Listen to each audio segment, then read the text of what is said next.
Ibintu vya Adolescence mpora numva muvuga mwebwe mukuze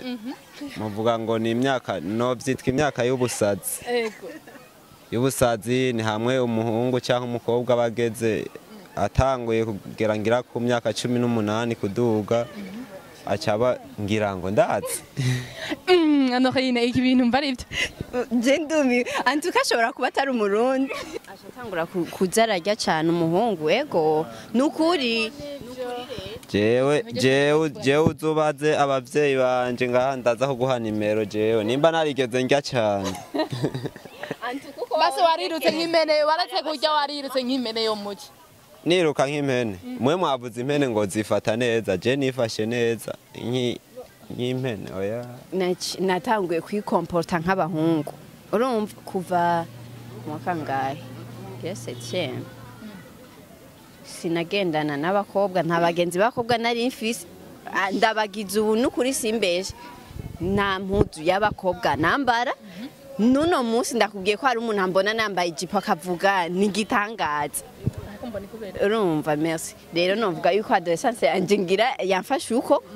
kwifata nk'abahungu nyene kugendana n'abahungu akapana vya bindi muca mwiyumva nyene basi kutagenda nagendana n'abahungu ni tubwizo kule ntudohishe. Hama ikindi naco ngira icinjana no bintu byo gusenga byari bibiri gusenga nuko kwikomporta nk'abahungu. Je nimba ro kubera adolescence yanje nagize adolescence ndi muri lycée nta birebire kuko nari muri lycée nta sinari gusara gusa yarakunda umuziki vrema. None mwese nta numwe yakunda umukobwa cyangwa umuhungu ko mwagumye mumbwira imiziki no gusenga. Rero sindavuga narabakunda. Je vrema narakunda je umviriza je nari muri lycée y'abakobwa sivyo abahungu ntaho twahurira nari nuganyo geshiye kwibarabara zari portail zitatu.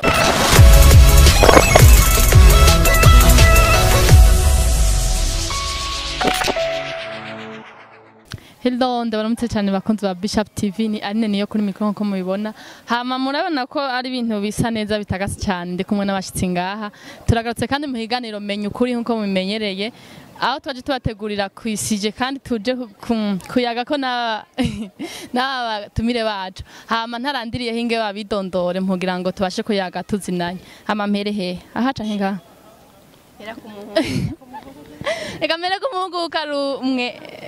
none ngacha ducika bangu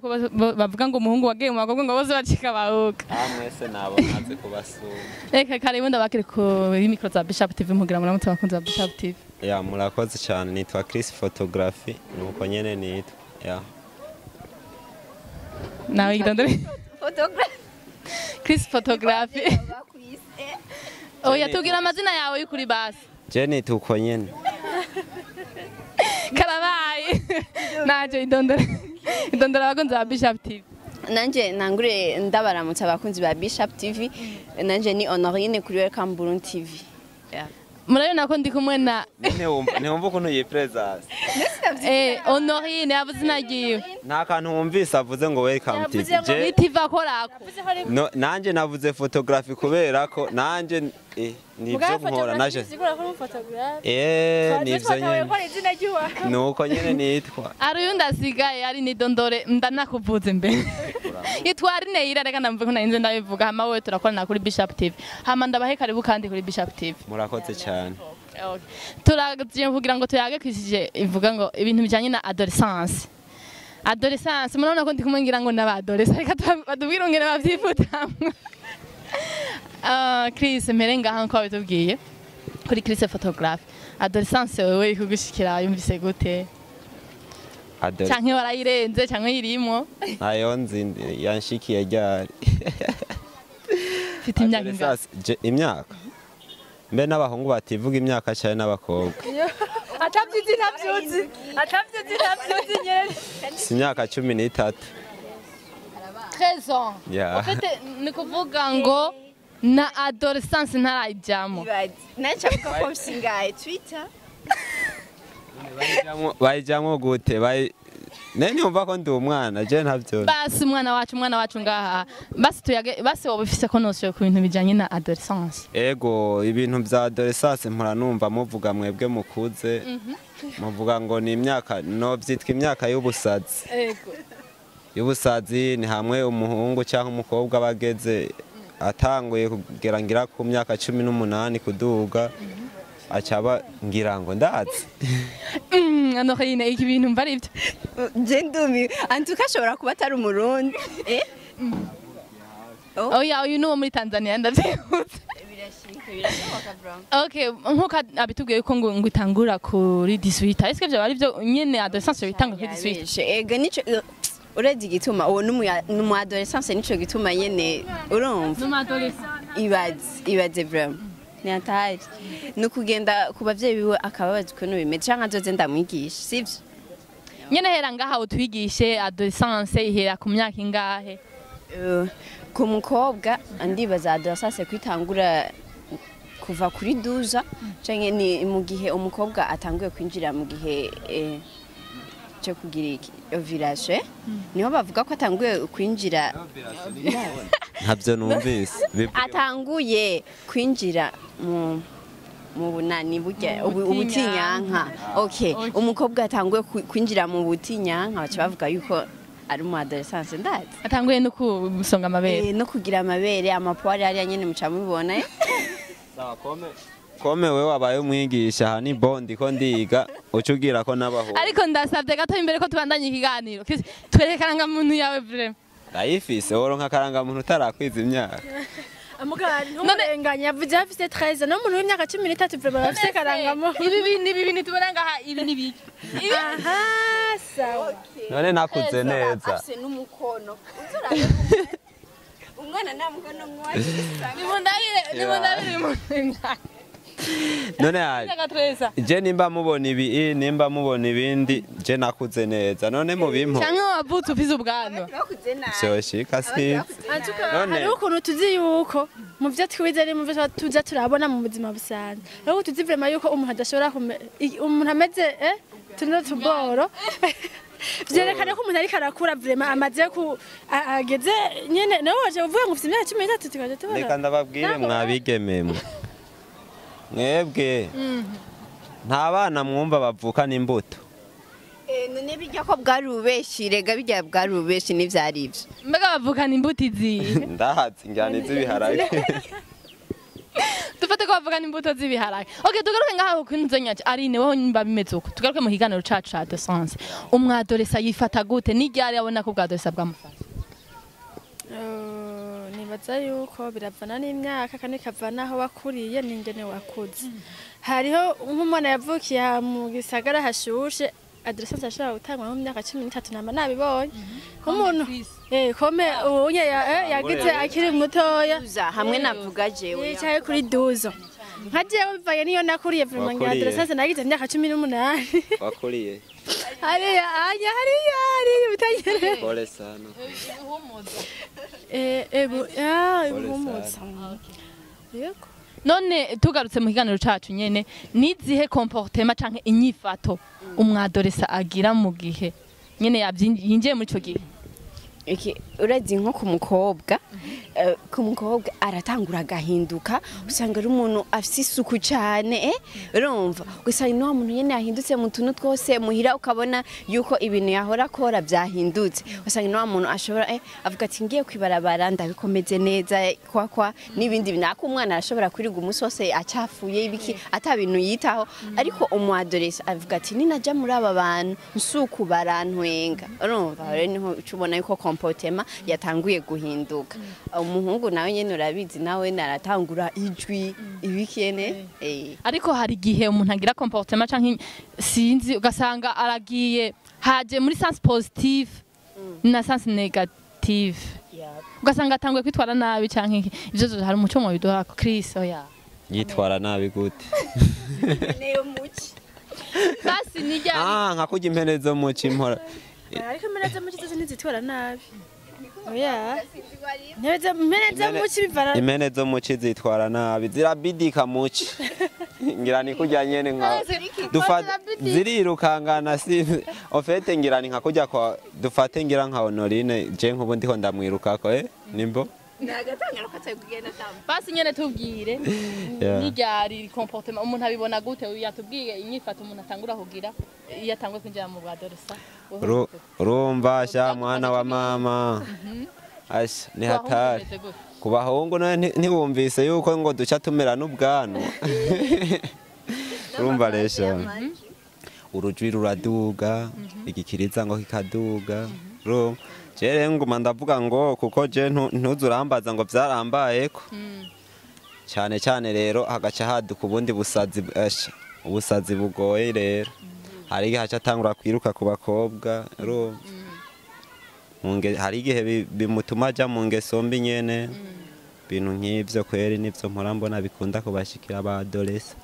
je ntivyanshikiye arajya cyane ashatangura kuza arajya cyane umuhungu ego nukuri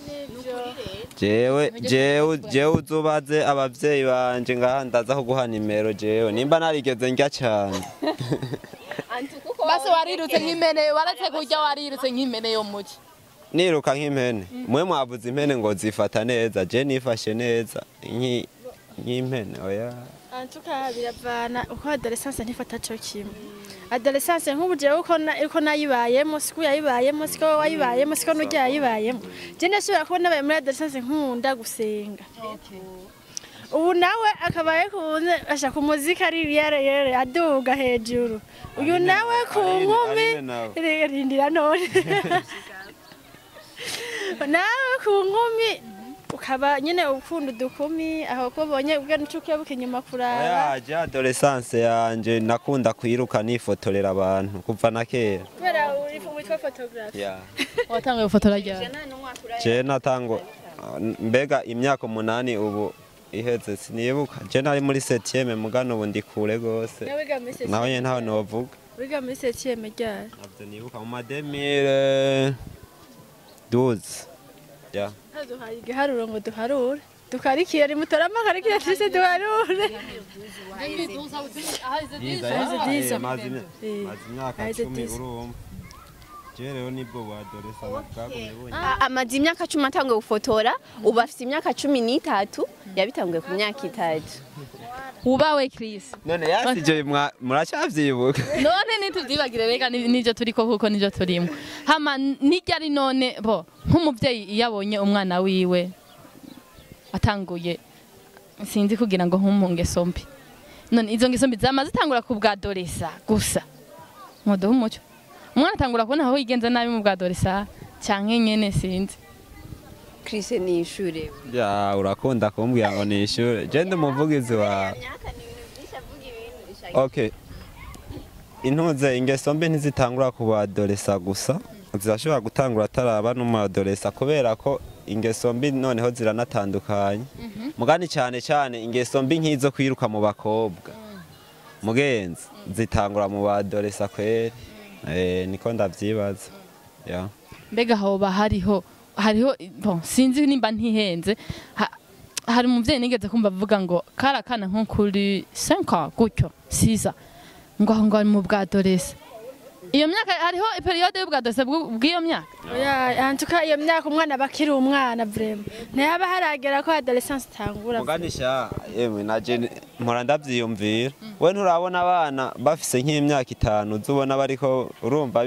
bagira bya bintu byo kwinyegezana ni periode kira muntu wese agenda aracako iyo periode yo gukina ibintu by'ivy'abana ngira nta muntu numwe akura atabigize nama periode rero umuntu agenda aracako none nyene niyo periode baba bagezemwo periode y'ubwana kandi umuntu wese arayicamo usanga bya bintu by'ubwana byahindutse kenshi na kenshi bigiye horakora birahinduka agakora ibindi ikikwerekana yuko ya periode y'ubwana yayivuyemo agiye muri periode ya adolescence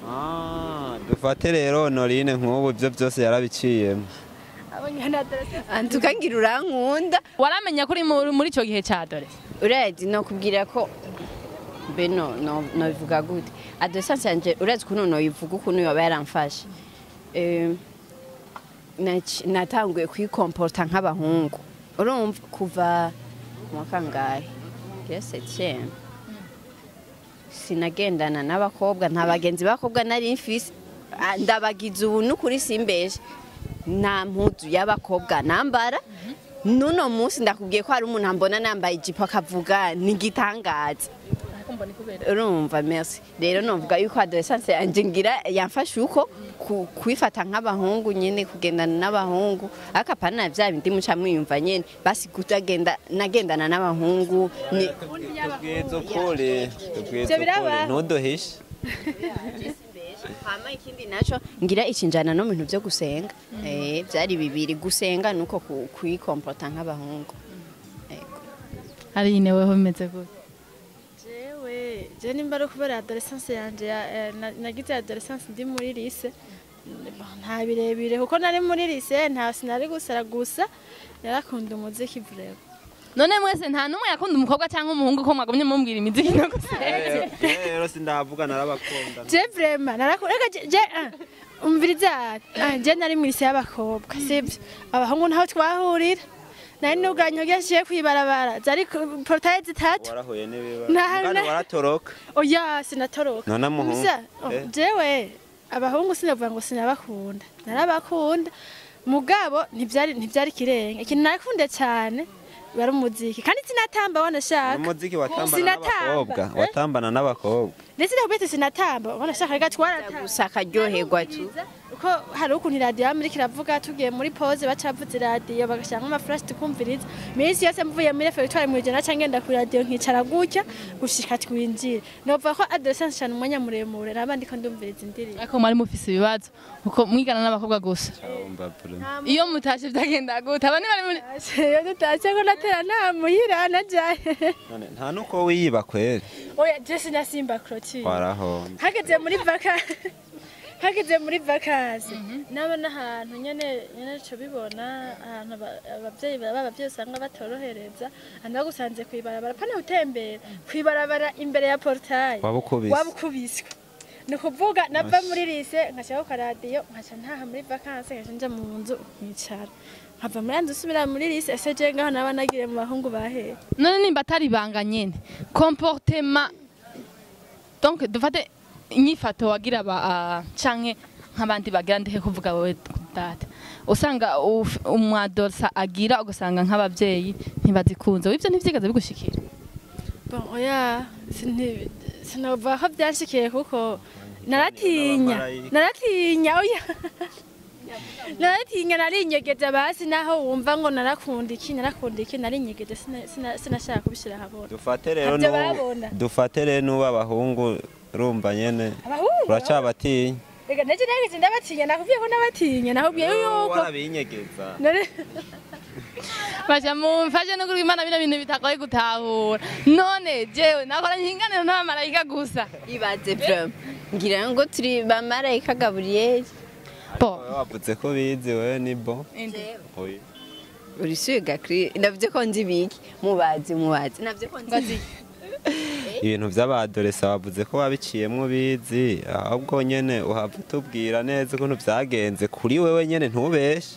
nagivuze ari sinabivuze okay tugaruke ngaha gato ntiduhave dusanga tugiye kuvuga ivy'iwacu ngo twibagire guhanura abandi canke bari muri ivyo bihe tuho dusa n'ababirenze sinzi ko mukira uyu wa 13 aba 13 je ndayirenza bo mu bisanzwe umwadolescent yategerezwa kwifata gute eregari none gasha yategeza kwifata gute kandi uzi yuko kuva na kera kuva twavutse tuzi ko bimeze uko nyene ne tubihindure kwere yo kwifata gute basi ni kuko umviriza nkuko ivuze ngo hari igihe ego ni kuvyisangamo ariko hari igihe uhora usanga muri iki gihe cy'ubwadolesa umwana agiye kwitwara uko bimujemwo nyene kuko abafise amaraso ashushe muri ico gihe so tugasanga ni muri vya bindi byo gukundana n'abahungu canke byo kugira ariko gacu usanga ararenza none uhanura iki basi tuvuge ku bavyeyi uhanura iki abavyeyi baba bafise canke abajene babirimo kuko naho nyene barahanurwa mu kugira ngo bavyitwaremo neza uwo bahanurize mu kugira ngo bitwaremo neza muri ico gihe baba bafise amaraso ashushe en fait ico ni kibazo c'abavyeyi baba bahegereye ufise umwana ukabona ya myaka irageze mbere urabibona kwera urabibona no gutahatangura kuguma ataha ijoro yiruka nibaza ko yohoza ko impanuro akamuhanura akanamukarira gusa ntamukubite kweri kuko ubu ndabona ko ibintu byo gukubita nta kamaro yohoza ko impanuro nyene tu akaguma hanura umwana wiwe mwana bigenze gutya gira ukuyitware neza wohura n'ibibazo urumva impanuro z'abavyeyi burya keshi abantu benshi barazumvira Honorine iki gihe waragiciye nko cy'ubwa adolescence donc hari igihe uba mu bintu rega birangiye ukavuga ati vraiment ngaha naradeko niyo nitwara uko sivyo wowe dufate nko muri iki gihe uri umuvyeyi canke warabirenganye nk'umwana wawe muhanura iki ageze muri iki gihe uwo mubwira kwifata gute umwana ageze mu gihe ca adolescence uri umuvyeyi wiwe ni igihe kitaba coroshe kuko nyene aba yinjiye mu gihe atamenyereye wewe nk'umuvyeyi mwicarike umuhanure umubwire ati uzokwitwara uko bizogenda ukunuku ego ni impanuro tu nkuko Chris yabivuze nta kindi kirenze kuri ico ndabashimire cyane Aline aba bantu nakujana ntababajije akabaza nabaza akabaza nka photographe abaza akabaza amaze akabaza waze cyangwa mbaza akabaza ku bijanye n'ivyo tuko turavuga okay yatubwiye ngo yitwa numvise mu kintu cya photography kubera iki witwa gutyo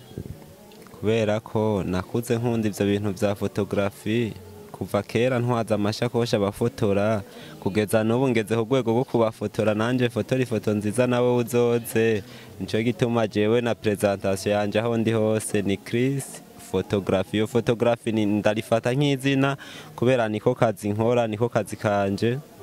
novuga ati niko kanambeshejeho kanyambika kamfungurira okay ni ibintu nk'ivyo ya nihenze ngo wavuze ngo ufise imyaka 13 nibyo sivyo ufise umugabo w'ubwanwa aya bravo niyo kera yavuze ngo afise imyaka 13 je nagenda mu matike kijanye n'umuntu afise imyaka 13 je nagize ubwoba ufise imyaka 13 nimero ndamuhe nimero zikiga yemwe je ko vyogorana je nimero naho noziguha nabana kuri umukobwa ni cya kibazo nyene byorangira umbrotse none je ko ntoguha umwanya none ko kwimana umwanya akazi wangu none ndamuha umwanya hama nce mbura yo kumugurira message okay wewe ubunye uremeje neza yuko udafite imyaka 13 peut-être urakuze nibyo bega nk'ubu ubunye wewe muhuye n'umujene adolescent nko mwibarabara ukabona ibyo ari karagira mu maso yiwawe bo ntibikuryoheye ucugirike nk'ubunye ugasanga dufate bo nawe comportement ziri bizana nawe ubuzibona ucugirike asha je no muhanura ariko naho no muhanura je impanuro zanje ndazi ntiyozemera nizera mijambo rimwe ntiwizeye nawe sikuvuga ngo sinizeye je nje kuguhanura tunganuku ashobora kuvuga ati we nawe ngaho sinzi ibyo wirigwamwe rero impanuro zanje nopfa kuvuga mugano zivuga je ndumusenzi sana ndase none umusenzi bijya baguhanura bo bijya batwigisha rero uco utangura kujija ngo bijya naho usanga bigira mu senda bigira urabona umuntu tungana ariko aravuga ijambo ry'Imana haje mundi umupasiteri yego murambeshe reka nzoraba dimanche urezi umupasiteri kubera ahantu mu eglise menshi nibafa kwemera kuba umupasiteri udafise umugore urumva utumucuba umu evangeliste ukazura avuga apana ubupasiteri yego hazima ko ubuhoho n'umupasiteri azafise university ari nibaza yuko ego ivyo byaravuze ko umuntu azaba pasiteri azafise university sijewe ni hatari ibintu birashoshe hama murayibona twari kumwe nande Chris photographe na Honoline akora kuri Welcome TV ama mugira kaja mu musigi abakunzi ba Bishop TV abakunzi ba Bishop TV ndabasabe muze kuri channel yacu ya YouTube ni Welcome TV mugire subscribe kugira mu bandanye muba bambere mu kubona natwe ibiganiro byacu nce mbwira n'abakunzi ba Welcome TV baze no kuri Bishop TV bagire subscribe kugira nyene babatera intege murayibona kari mugeme wacu genda kuri shone yiwe mugira ngo muteze imbere genda ugire subscribe mugira ngo ubone ibiganiro y'amakoro je rero Honoline agumye ndamukwirikirana rero agiriye ko na publicité ngaha kuri televiziyo y'abandi rega ni gufashanya gufashanya nawe bivuge yo je kweri je muzonshigikire kweri ahubwo azobampera akanimero Aline muze mufise aka anniversaire mariage ibintu nk'ivyo muzoze ndabafoto muri barine babiri mwese nibo muzontangarize ko ndabikora neza namwe muzoze ndumufotografe ariko rero nukuri ndabasavye nukuri mugende yo ndayibasavye nukuri muteze imbere runo rwaruka abantu bana babajene bifitiye TV kweri mugende mufyonde sabone nta kindi babasavye kandi ndazi ko mugura amamega mugani kweri ntimwiga hariya kuri Bishop TV nukuri mugende mufyonde sabone mugende n'agashare agakomenti mubatera intege urugwaruka ruko rurabikora neza murakoze cyane bakunzi ba Bishop TV nahinduye bakunzi ba Bishop TV mwatubonye ni Aline na Aline niyo muri Kiganiro menya ukuri tubatumire kandi kuza kuri channel yacu mugire subscribe j'aime na commenter ngaho musi ikibaryohera n'ikitabaryohera byetse musheko ngaho musi kugira ngo tumenye ivyo turabaha kuri Bishop TV mugire hamwe mwubahwe ciao genda hejeje bye mwavyumvise ntavyo norenza ngaho babivuze hakiri rouge gendo hindure gendo hindure nanzi ngavuze igiswahili hakiri nanufise hakiri oya si hakiri rouge wowe ugifise uyu numunya turi mu bwiza none turi mu bwiza okay nagira nkubwira ati utaragira subscribe canke sabone sinzi ruri telefone yawe irimo gendo ngire cyangwa utariyandikisha cyangwa utariyandikisha genda wiyandikishe kugira ngo ubandanye uronka ibiganiro byacu turabakunda bababwiye ivyo dukunda ni ivyo mushaka tuzobazanire mu vyandika ari muri commentaire tuhari kugwanya kugira ngo tume tubazanire bibaryohera ciao ciao bye bye